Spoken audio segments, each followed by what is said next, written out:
Qué bueno, hermanos, que estemos aquí. Simplemente queremos volver sobre la marcha, sobre el pasaje que ya hemos leído. Lucas capítulo 19, la historia de Jesús y Zaqueo. Queremos hablar en esta tarde ya de lo que significa encontrarnos con el Señor.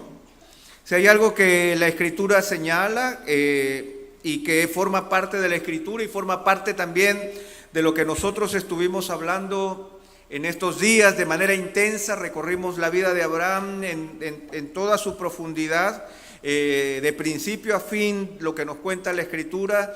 Descubrimos que en cierta manera los caminos del Señor son misteriosos, por llamarlo de alguna manera, porque definitivamente los caminos del Señor no son observables como a grandes avenidas que podamos recorrer a lo largo de nuestra vida secular, sino que más bien el Señor irrumpe en nuestras vidas de forma misteriosa, nos habla y nos lleva a vivir una vida diferente a la que nosotros pudiéramos haber imaginado. Isaías, y solamente permítanme leerles este pasaje, lo dice de la siguiente manera, refiriéndose al Señor, diciendo: porque mis pensamientos no son vuestros pensamientos, ni vuestros caminos mis caminos, declara el Señor. Porque como los cielos son más altos que la tierra, así mis caminos son más altos que vuestros caminos, y mis pensamientos más que vuestros pensamientos. Y aquí el Señor distingue dos temas que son muy claros. Los caminos tienen que ver de una manera práctica con aquellas cosas que podemos ver, con direcciones que nosotros podemos tomar. Un camino nos lleva del punto A al punto B. Son situaciones prácticas, objetivas, reales, podríamos llamar físicas. Pero el Señor habla de que sus caminos no son nuestros caminos, por lo tanto no podemos encontrar una intersección, un semáforo entre mis caminos y los caminos del Señor. Eso es lo que nos dice Isaías.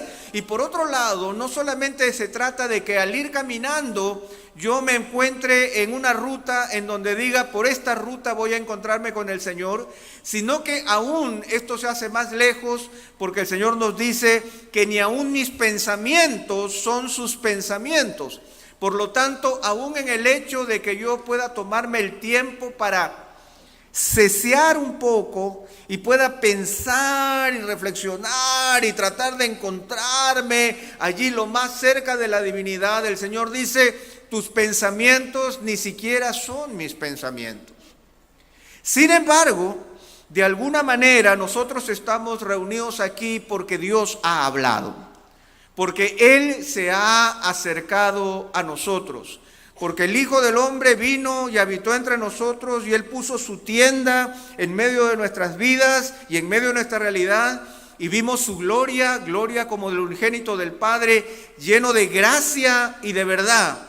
Jesucristo se hizo presente en nuestro tiempo, y justamente los evangelios son esa demostración palpable, son las buenas noticias, son ese mensaje inesperado de parte del Señor que se acerca a nosotros en medio de una realidad que le es ajena al Señor.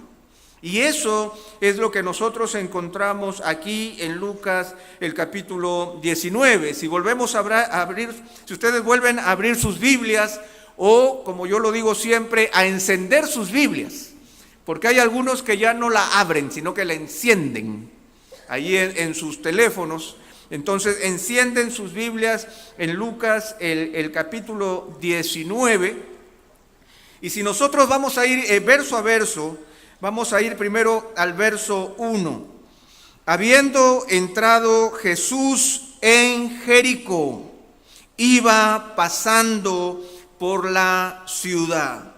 Si hay algo que a mí me sorprende siempre, cada vez que viajo a alguna ciudad, a mí siempre me sorprende desde el aire, especialmente de noche, cuando uno va llegando a una ciudad, uno ve como como una pequeña malla de luces, a la cual uno se va acercando y esa malla de luces se va haciendo más grande y uno va distinguiendo la ciudad, y en la medida que el avión va descendiendo, uno empieza a ver el movimiento de la ciudad, las luces de los autos circulando, la diferencia de los barrios y las locaciones, pequeñas montañas o el mar cercano.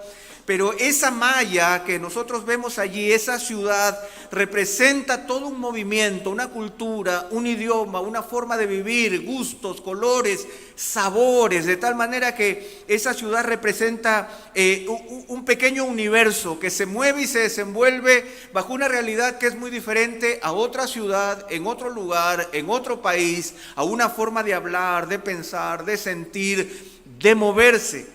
Justamente, por ejemplo, nuestra presencia en Santiago, donde nosotros vivimos, el Santiago de mis recuerdos no es el mismo Santiago en el cual yo vivo y aparezco hoy aquí, sino que es un Santiago diferente. Las calles han cambiado, ahora hay otras avenidas, túneles, puentes, me encuentro con edificios donde antes no había edificios, y yo recuerdo, ¿y cómo metieron ese tremendo edificio en ese lugar? Cuando ese lugar me parecía pequeño, pero que ahora es tan grande. Veo movimientos, veo, por ejemplo, algo que antes yo no veía en mi época, tantas bicicletas. O sea, tanta gente circulando en bicicletas. Veo el bullicio de la ciudad, veo sus problemas, veo sus dificultades, veo sus gustos. Santiago tiene sus gustos musicales, tiene sus intenciones, tiene sus héroes, tiene su farándula, tiene los personajes que se siguen, que se pelean en los periódicos, sus políticos, su vida, una propia vida. Y esa misma vida la vemos orientada en los medios de comunicación. Los medios de comunicación nos orientan y nos llevan en una dirección. Los personajes de opinión nos llevan también en diferentes direcciones. Y esa es la vida de la ciudad. Ahora, el pasaje nos dice que Jesús entró en Jericó. Habiendo entrado Jesús en Jericó, iba pasando por la ciudad. Ahora, Jericó es una ciudad sumamente importante en los tiempos bíblicos y especialmente en la historia bíblica. Si nosotros pudiéramos reconocer algo de Jericó, se le conoce como la ciudad habitada más antigua del mundo.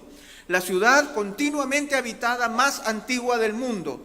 Una ciudad que se reconoce con más de 9,000 años de antigüedad y una ciudad que permanentemente ha sido habitada y reconocida por su ubicación, por su belleza, por su ubicación estratégica. Si nosotros conocemos un poco de la historia bíblica, sabremos que Jericó fue la primera ciudad conquistada por Josué cuando entraron a la tierra prometida. Aunque Josué decretó que no se construya y no se levantara la ciudad nunca más, con todo en el tiempo de los reyes la ciudad se vuelve a edificar y se convierte en una ciudad importante, en una ciudad estratégica. No solamente en la historia bíblica, sino también en la historia universal. Alejandro el Grande la decretó como una ciudad que era de su propiedad. Una ciudad que reconoció como suya, la ciudad de Alejandro el Grande. Más adelante, en el tiempo de Marco Antonio y Cleopatra, Marco Antonio, lleno de amor y pasión, le regaló a Cleopatra Jericó. Imagínense, como regalar un ramo de rosas, le regaló a Cleopatra esta ciudad. Luego, más adelante, Herodes el Grande le alquiló la ciudad a los romanos. Porque los reyes no alquilan departamentos, ellos alquilan ciudades enteras. Y él le alquila esta ciudad y luego Octavio se la cede por completo a Herodes y Herodes la convierte en una ciudad de su predilección, una ciudad cosmopolita, una ciudad moderna. Construye hipódromos, teatros, acueductos, palacios de invierno para la familia real. Si habláramos de nuestro tiempo, hablaríamos de malls, cines y restaurantes de primer nivel allí en Jericó, una ciudad sumamente importante, una ciudad donde ocurrieron sucesos importantes. Se nos dice que uno de los descendientes de Herodes el Grande, Aristóbulo III, Él murió en la piscina de su palacio real, luego de un banquete que fue preparado por... ¿Ustedes saben quién le preparó el banquete? Toda coincidencia, por favor, nadie lo tome de manera personal. El banquete se lo preparó su suegra y lo encontraron muerto en la piscina. Eso decían las crónicas periodísticas del tiempo. Ahora, Jericó era también un terreno propicio para la agricultura y por su ubicación estratégica era un lugar de tránsito de grandes rutas comerciales, una ciudad aduana popular, multicultural, cosmopolita. Pero Jesús estaba solamente de paso en esa ciudad. Nada de la ciudad dejó de suceder cuando Jesús llegó. Probablemente una pequeña multitud o un pequeño grupo de personas que caminaba por él, algunos discípulos y algunos curiosos estaban caminando con él, pero es probable que la ciudad no se detuvo con el paso de Jesús. Jesús estaba de paso. Es probable que los disc jockey locales no anunciaron que Jesús estaba de paso. Los periódicos más importantes de la ciudad no anunciaron que Jesús estaba de paso. No hubo un anuncio en los malls de que Jesús estaba de paso. Las funciones del teatro y del hipódromo no se detuvieron porque Jesús estaba de paso. Simplemente los caminos del Señor no se cruzan con los caminos humanos. No podríamos esperar lo mismo de Santiago. Nadie anuncia la presencia de Jesús cuando el pueblo de Dios se levanta y adora el nombre del Señor en tantas iglesias que hay en esta ciudad. Simplemente la iglesia sigue viviendo y la ciudad sigue viviendo. Y se nos dice en el verso 2 al 4, se nos habla de un personaje dentro de esa ciudad. Y sucedió que un varón llamado Zaqueo, que era jefe de los publicanos y rico, procuraba ver quién era Jesús, pero no podía a causa de la multitud, pues era pequeño de estatura. Y corriendo delante subió a un árbol sicómoro para verle, porque había de pasar por allí. Nos encontramos ahora con un personaje importante dentro de esa ciudad importante. Su nombre es Zaqueo. Zaqueo se traduce como puro. Ese es lo que su nombre significa. Sin embargo, su nombre es un tanto contradictorio porque él era un recaudador de impuestos. Y nosotros que conocemos un poco de la Biblia sabemos lo que culturalmente significaba ser un recaudador de impuestos en el tiempo de Jesús. Se le consideraba como un traidor, un judío traidor, ya que estaba entregado al imperio romano. Pero lo interesante es que este hombre no solamente era un recaudador de impuestos cualquiera, como probablemente lo fue Mateo, sino que él era el jefe de los publicanos, el jefe de los recaudadores, en medio de una ciudad sumamente importante que tenía una de las aduanas más importantes del territorio en Palestina. Y se nos dice que era rico, un hombre que había prosperado, producto del trabajo que él tenía, y por lo tanto era un hombre que vivía al ritmo de la ciudad. Él seguramente conocía los mejores restaurantes de la ciudad, él iba al hipódromo y tenía seguramente una posición especial, él recorría los teatros de la ciudad, era probablemente un hombre cosmopolita y él era el jefe de los recaudadores de impuestos, por lo tanto es muy probable que él haya sido un hombre temido, un hombre aparentemente respetado, pero también un hombre reconocido como un traidor. ¿Por qué se les consideraba traidores a los recaudadores de impuestos? Bueno, porque en realidad los recaudadores de impuestos no eran nombrados. Los recaudadores de impuestos compraban el puesto de recaudador de impuestos a las autoridades romanas. Ellos se ofrecían como recaudadores de impuestos para poder sobornar, ¿no es cierto?, a las autoridades romanas, ofreciéndole mayores ganancias que ellos también se distribuían para sí mismos. Él recaudaba impuestos y se quedaba con una porción en su propio bolsillo. Los judíos tenían que pagar el 1% de todos sus ingresos anualmente, pero al mismo tiempo los recaudadores de impuestos habían creado con mucha imaginación muchos impuestos a todos los que se les ocurría o se les venía en gana, y ellos tenían la autoridad para detener a la gente en el camino, revisarlos y decirles, bueno, de esto te toca pagar también impuestos. Por eso es que simplemente ellos tenían esa pésima reputación de un trabajo que realmente era un trabajo corrupto, realizado, ¿no es cierto?, a satisfacción de un imperio que estaba sojuzgando al pueblo judío de ese tiempo. Entonces, hermanos, toda esta explicación es simplemente para darles a conocer dos realidades.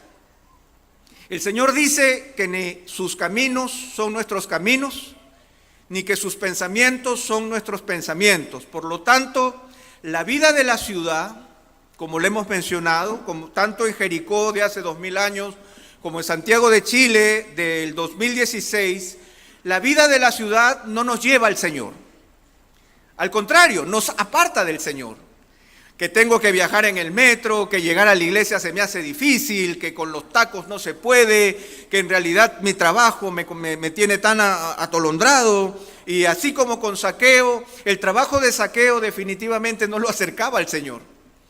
El trabajo de Zaqueo lo alejaba del Señor, pero al mismo tiempo le daba satisfacciones materiales. Él era un hombre rico y por lo tanto con la riqueza él podía comprar tantas cosas que de otra manera no tendría. Entonces, tanto la ciudad de Jericó como la vida del propio Zaqueo eran vidas apartadas de Dios, separadas de Dios, caminando en sus propios destinos, como el Santiago contemporáneo y como la vida de muchos que han encontrado satisfacción en comer saludable.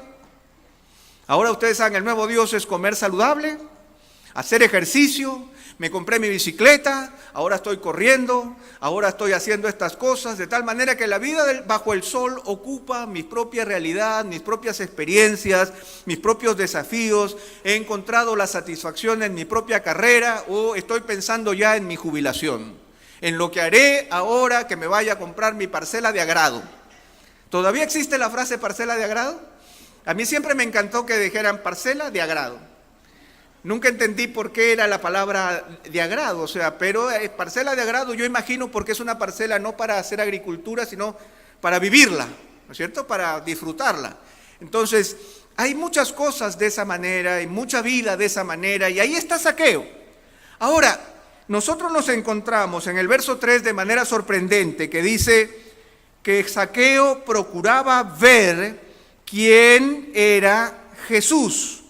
Él probablemente se entera que este Jesús, un maestro allí de Galilea, un lugar oculto, o sea, una provincia de esas bajas dentro de la Palestina, porque él vivía en Jericó, que era una gran ciudad, el Nueva York de su tiempo, y Galilea, bueno, en Galilea son los provincianos, pero de ahí ha salido este maestro, que dicen que habla con autoridad, que está un poco rechazando los valores religiosos de su tiempo, y dicen algunos por ahí que hace hasta milagros.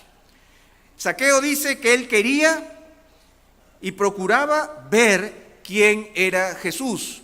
En realidad, la intención de Zaqueo era una intención meramente superficial, una curiosidad. Él quería ver quién era Jesús, él no quería saber quién era Jesús, él quería ver.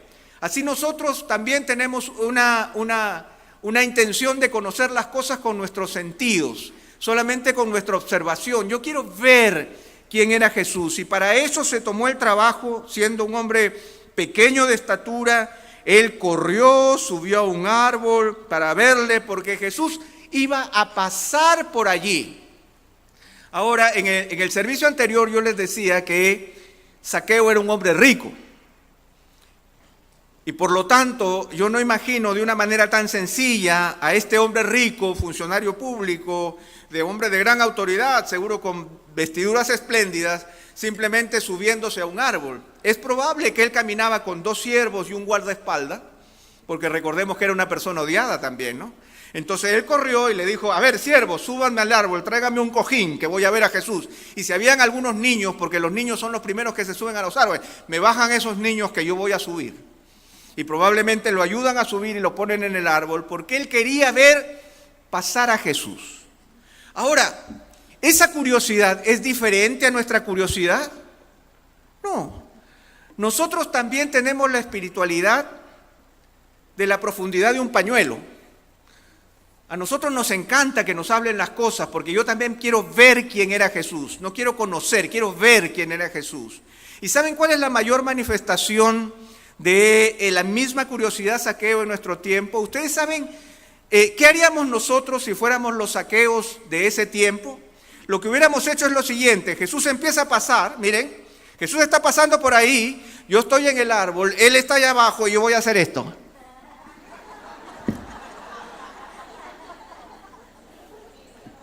¿Sí o no?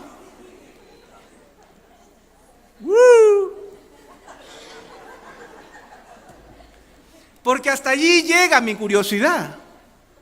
Mi curiosidad es ver pasar a Jesús, no que Jesús me afecte, sino yo poder decir, oye, WhatsApp, a todos mis contactos, miren con quién me encontré, con Jesús.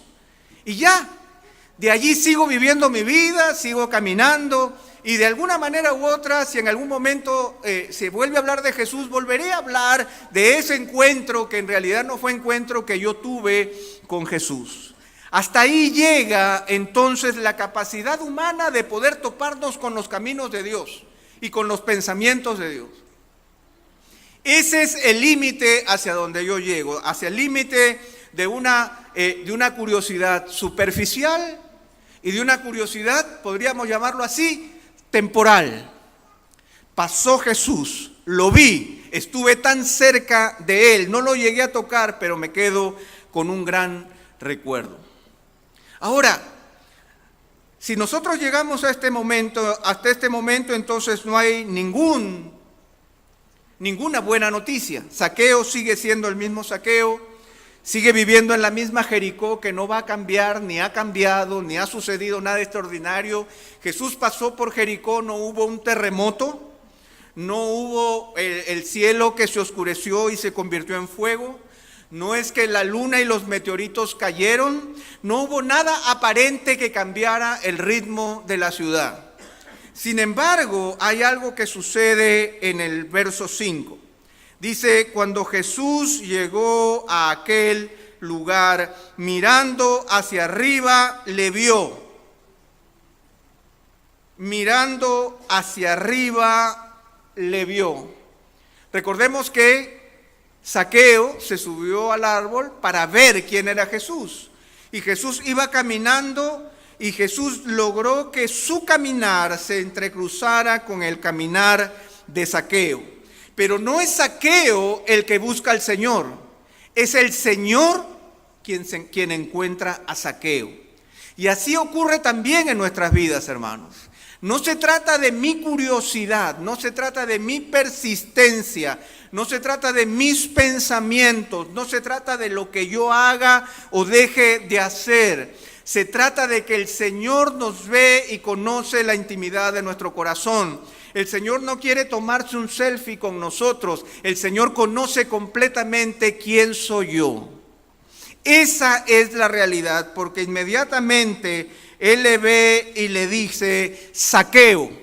Lo llama por su nombre, lo reconoce totalmente. Los evangelios nos dicen que Jesús no tenía necesidad de que nadie le dijera lo que había en el hombre, porque Él sabía lo que había en el corazón de las personas. Podía haber una multitud alrededor, pero el Señor tenía los ojos puestos en Zaqueo y Él llegó a ese lugar en el momento oportuno y empieza entonces un proceso de transformación que Zaqueo no imaginaba que iba a suceder, pero que el Señor está trayendo consigo.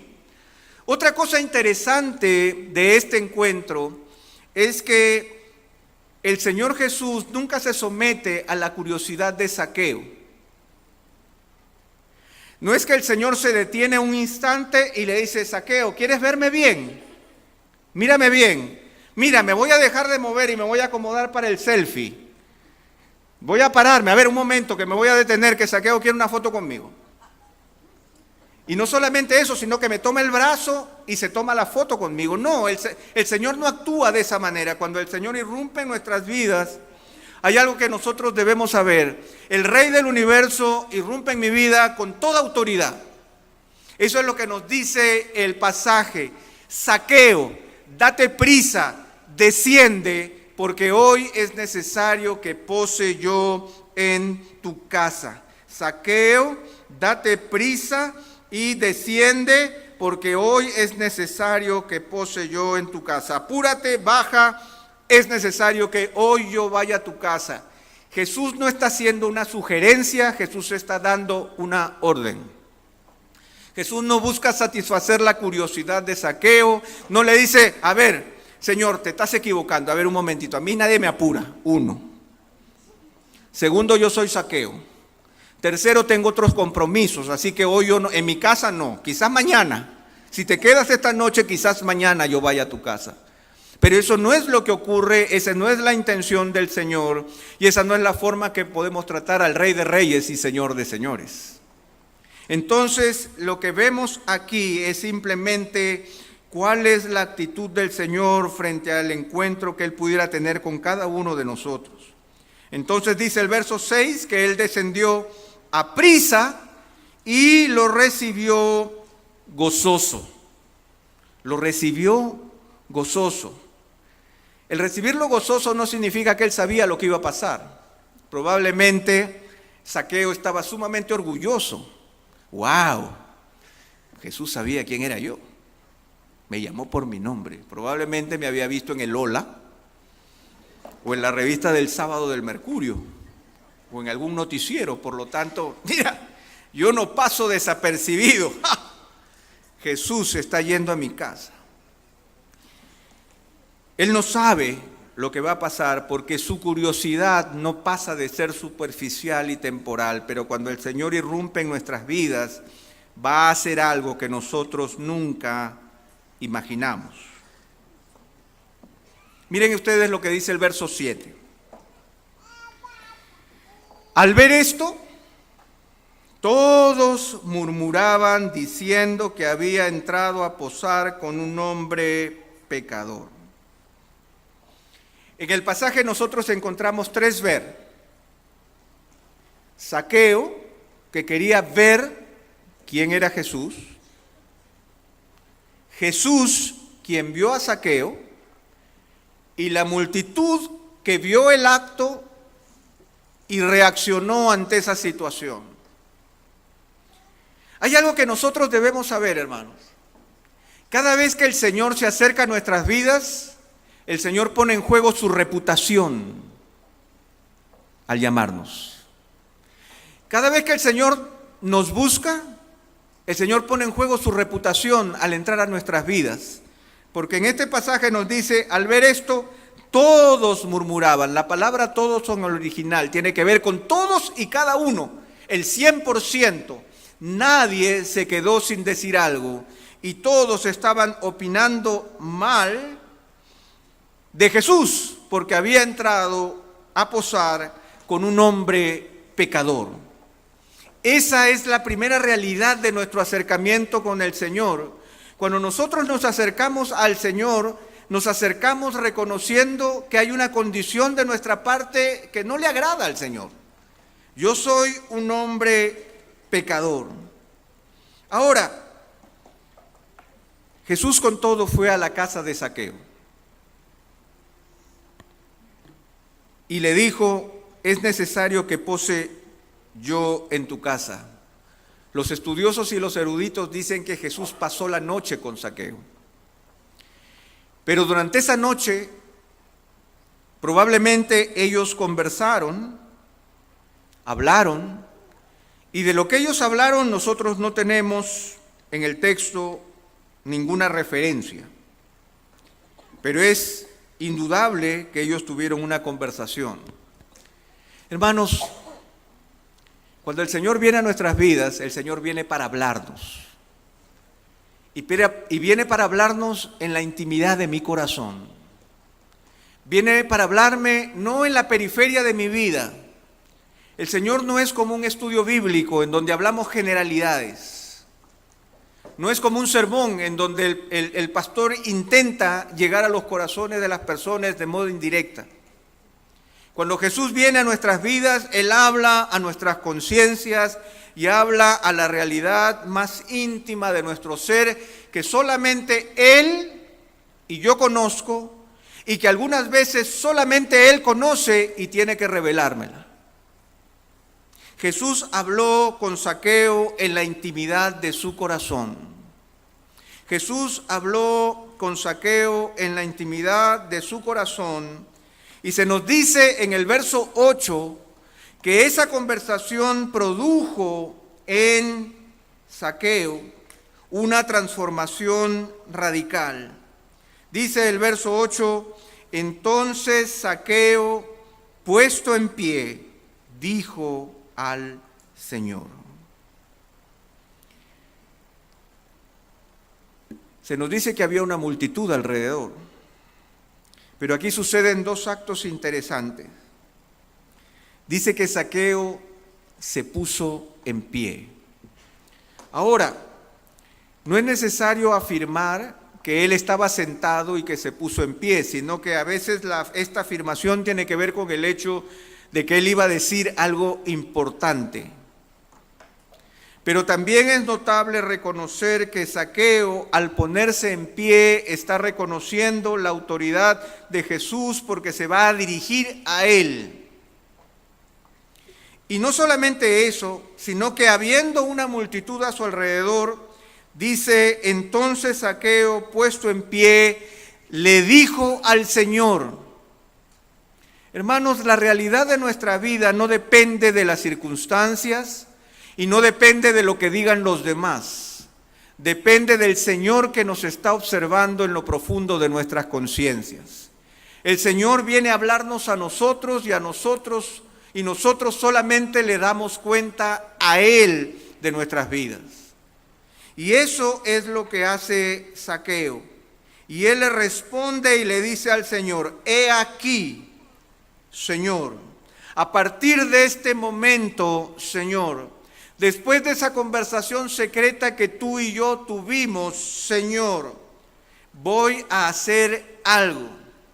Él no solamente hace una afirmación declamativa de lo que ha pasado con el Señor. Él no cuenta la conversación y la relación y la buena vibra que tuvo con el Señor durante esa noche que pasó con él, sino que él hace una declaración transformativa de su relación con el Señor. Él no busca simplemente mostrar lo bueno que fue, lo agradable que fue, lo rico que fue su encuentro con el Señor, lo lindo que fue. No es estético, sino que es profundamente transformador. Y él le dice, Señor, la mitad de mis bienes doy a los pobres. ¿Por qué tiene que decir esto? ¿Qué pasó con Jesús en esa noche que haga que este hombre diga esto? Pues tenemos que reconocer que el Evangelio lo primero que hace es liberarnos de aquello que nos esclaviza. ¿En dónde radicaba la esclavitud de Zaqueo? La esclavitud de Zaqueo radicaba en su amor al dinero. Él era un recaudador de impuestos, él pagó para ser un recaudador de impuestos. Seguramente luchó para ser el jefe de los recaudadores de impuestos en Jericó. Él era un hombre sumamente rico, pero él era un hombre esclavizado de sus riquezas. Por lo tanto, él dispuso su corazón para demostrar, no con palabras, sino con hechos, aquello que el Señor había hecho en su corazón. El Señor había liberado su corazón y lo primero que él hace es manifestar de manera pública, evidente y clara el hecho de que él ahora era libre de su amor al dinero. Señor, la mitad de mis bienes doy a los pobres. Aquí no lo dice porque tú me lo has dicho, porque tú me lo mandaste, porque así me lo demandas, sino que es una decisión de su corazón, producto de la liberación que él ahora ha encontrado. Él ha encontrado probablemente nuevas riquezas que son más grandes que las riquezas materiales. Y es interesante, por ejemplo, que la ley rabínica de ese tiempo, la instrucción religiosa de ese tiempo, recomendaba que la limosna que uno daba a los pobres no podía superar el 20% de los ingresos. En este caso, Zaqueo está más que duplicando su disposición a dar la mitad de todo lo que le pertenece a los pobres. Él está entonces encontrando la liberación de aquello que lo esclaviza. Y luego él dice en la segunda parte del verso 8, y si en algo he defraudado a alguno, se lo devuelvo cuadriplicado. En primer lugar, Zaqueo, después de su encuentro con Jesús, actúa de manera práctica mostrando la liberación que el Señor le ha dado a su propia esclavitud. Y en segundo lugar, lo que él demuestra de una manera evidente es que él reconoce la gravedad de su culpa. ¿Cómo es que él reconoce la gravedad de su culpa? En la ley, nuevamente, en el Antiguo Testamento se prescribe que si una persona hace un daño con violencia, o digámoslo de otra manera, que si una persona hace un daño a otra persona, pero lo hace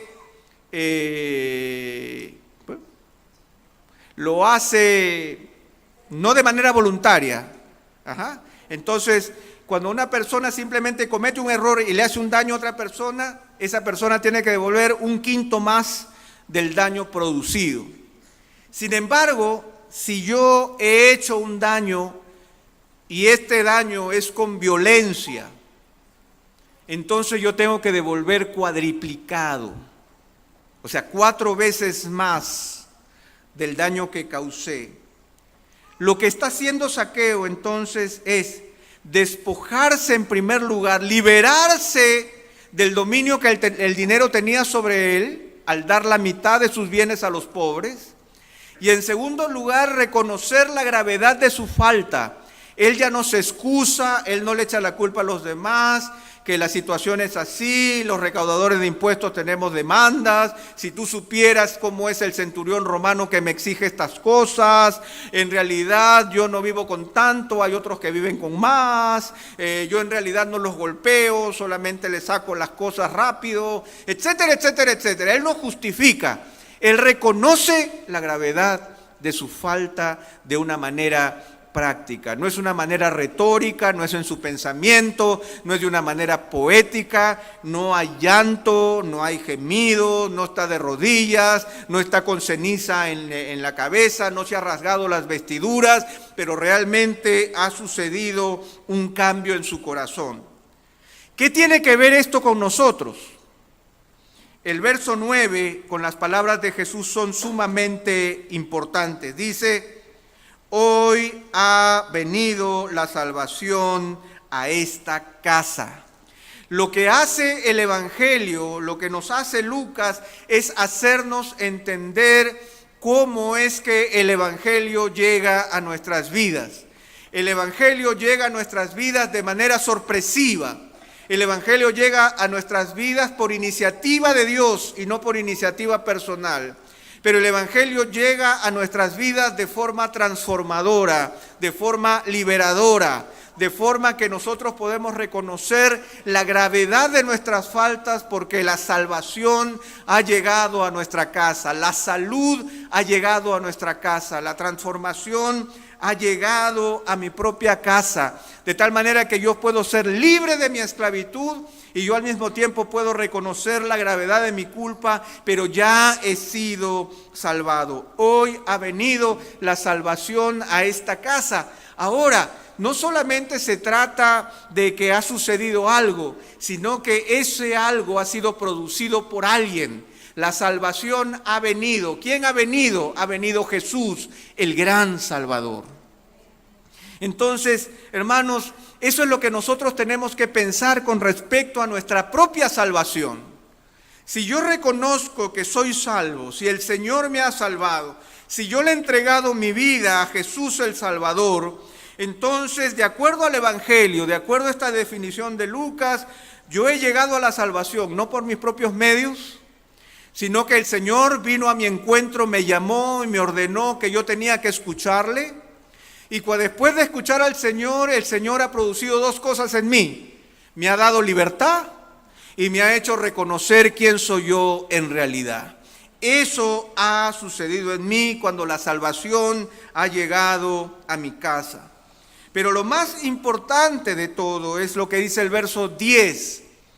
Porque el Hijo del Hombre vino a buscar y a salvar lo que se había perdido.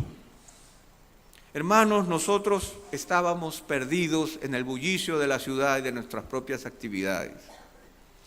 Mi trabajo no me acerca al Señor. Mi carrera no me acerca al Señor. La ciudad no me acerca al Señor. La ciudad tiene su propio ritmo. La ciudad tiene sus propias demandas. La ciudad tiene su propia cultura. La ciudad tiene sus propios ruidos. La ciudad tiene sus propios tiempos. Mi trabajo tiene su propio tiempo, sus propios ruidos, sus propias demandas. Nada de eso hará que yo me acerque al Señor. Nada de eso llevará mis pensamientos a una verdadera búsqueda de Dios, que no sea simplemente una curiosidad superficial para preguntarme un día qué haría Jesús en mi lugar. Solamente Jesús viniendo a mi vida produce salvación. Y la salvación evidente produce liberación y reconocimiento de culpa.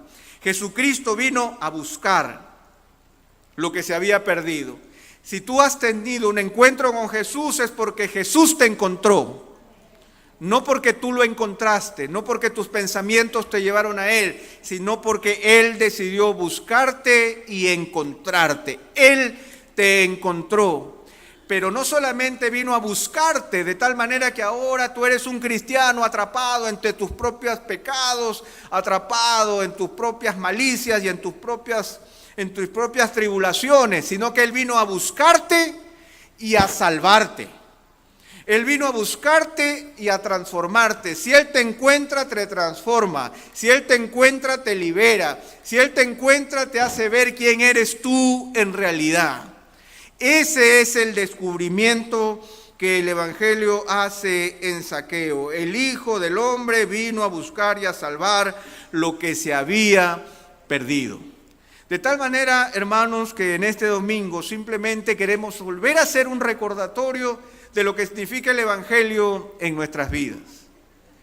Algunos dicen, cada día Santiago está peor, los valores no sé cuánto, y ahora cada vez más oscuro.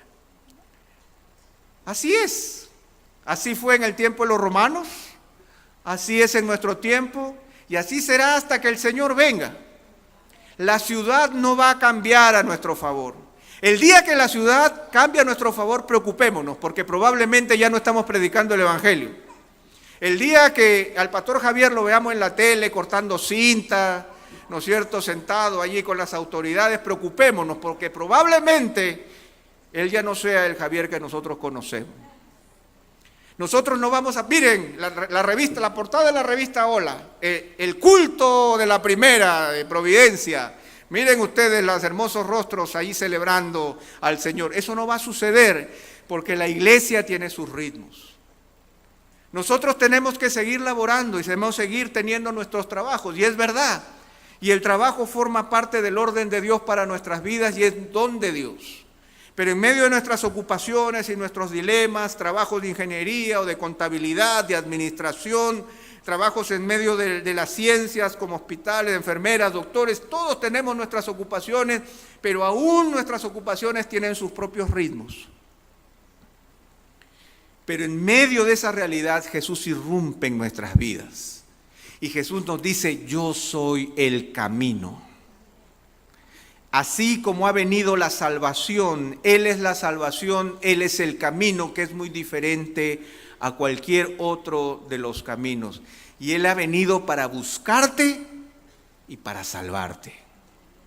De tal forma que mi búsqueda, no importa si han pasado 50 años desde que llegué al Señor, porque lo hemos aprendido ahora en estos días con Abraham. No importa si han pasado 40 años desde que conozco al Señor, 30, 20, o haya sido la semana pasada, el Señor siempre nos busca y nos salva. Me busca y me salva. De tal manera que yo puedo cantar con gratitud de un Dios que me ha encontrado y que me ha rescatado, que me ha sanado, que me ha transformado. De tal forma que hoy, en esta tarde, tú puedes reflexionar un poco y quizás puedas decirle en tu corazón al Señor, ¿dónde fue que el Señor te encontró? ¿De qué el Señor te liberó? ¿De qué el Señor te sanó? ¿Cuán grave era tu condición delante de Dios? Pero con todo, como lo hizo el Señor en una noche con Zaqueo, así también con nosotros, en un momento de un plumazo, hizo una obra transformadora en nuestras vidas. Simplemente que esto produzca gratitud en nuestro corazón. Pero si aquí hubiera una persona que no ha pasado por eso, déjenme decirles también que Jesús está presente en medio nuestro y que Él está buscando y salvando aquello que se ha perdido. El Señor no viene como los médicos no van en búsqueda de los sanos, sino de los enfermos. El Señor ha venido a buscar pecadores para llevarlos al arrepentimiento, para caminar con Él, sin importar la gravedad de su culpa, para restaurarlos, pero en una restauración que no es religiosa, porque Zaqueo no dice, y Zaqueo se volvió fariseo, o saduceo, porque en este caso quizás más saduceo que fariseo. No se nos dice eso, se nos dice simplemente que su vida cambió en medio de la realidad donde él se desenvolvía. Él se desenvolvía en medio del dinero, pues ahora la mitad de su dinero le pertenece a los pobres. Él se movía en medio de un ambiente corrupto, entonces en medio de su corrupción él reconoció la gravedad de su pecado. Yo no sé dónde estás tú, ni cuál es tu condición, pero la salvación sucede de la misma medida. ¿En qué área te desenvuelves tú? En esas áreas tú tienes que encontrar de qué cosas eres esclavo y pedirle al Señor, Señor, libérame. Y el Señor sabe en qué áreas tú te desenvuelves y cuál es la gravedad de la culpa en medio del área que tú te desenvuelves. Y allí el Señor también te podrá hacer, en primer lugar, que reconozcas tu falta, pero al mismo tiempo que recibas el perdón que Él solamente puede ofrecer. Santiago es el mismo, los conciertos son los mismos, los artistas son los mismos, los políticos son los mismos, pero nosotros somos los que hemos cambiado. Y nosotros somos los que somos sal y luz en medio de la ciudad donde Dios nos ha asentado. Viajando en el metro, caminando por la vida, desenvolviéndonos en el trabajo, pero con una actitud transformada, porque el que está en Cristo, nueva criatura es, las cosas viejas pasaron y aquí todas son hechas nuevas. Vamos a orar.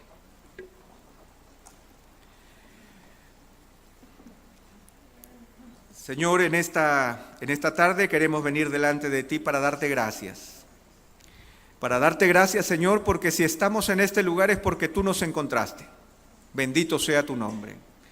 Te damos gracias, Señor, porque eso nos libera, Señor, de la necesidad de tratar de generar, Señor, un testimonio en donde nosotros éramos buscadores o buenos o santos o cualquiera de esas cosas. En realidad éramos como Zaqueo, amadores del dinero, amadores de la vida, ciudadanos, Señor, de esta ciudad como cualquier otro. Pero tú nos llamaste, tú nos dijiste que descendamos desde las alturas en donde estábamos. Y tú, Señor, jugando tu reputación, te metiste en nuestra vida, te metiste en nuestra casa, te metiste en nuestras situaciones. Señor bendito, lo que te pedimos es saber que contigo llega la salvación. No es solamente Jesucristo, sino la salvación que es de Jesús. Y por eso, Señor, yo te pido que el que nos encontraste, seas también, Señor, el que nos salves, el que nos sanes, el que nos restaures, el que no permitas que nos engañemos a nosotros mismos justificando nuestro pecado, sino que reconozcamos la gravedad de nuestro pecado, pero también de tu perdón. Que nosotros estemos dispuestos a vivir en la liberación que tú nos has entregado. No, Señor, una liberación que nos da la ciudad, ni que nos lo da la sociedad, sino una liberación que solamente la puede entregar nuestro Señor Jesucristo a través de la verdad. Porque bien dice tu palabra, y conocerás la verdad, y la verdad los liberará. Y Señor, si hubiera en este lugar una persona que todavía no ha tenido un encuentro con Jesús, yo te pido, Señor Jesús, tú que actuaste así con Zaqueo, actúes también con esas personas y te muestres en toda tu profundidad, en toda tu grandeza y en todo el misterio de tu palabra, hablándoles al corazón como nadie más les hablaría, porque solamente tú sabes lo que hay en los corazones de esas personas. Señor, gracias una vez más por las buenas noticias. Gracias una vez más porque hay esperanza. Gracias una vez más porque los Jericó de nuestro tiempo siguen avanzando, pero al mismo tiempo tu reino sigue firme y al final de los tiempos nosotros todos juntos celebraremos a Jesús en su trono, reconociendo que Él es Rey de Reyes y Señor de Señores. Gracias, Señor. Una vez más oramos en el nombre de nuestro Salvador. Amén. Amén. Que el Señor les bendiga, mis hermanos.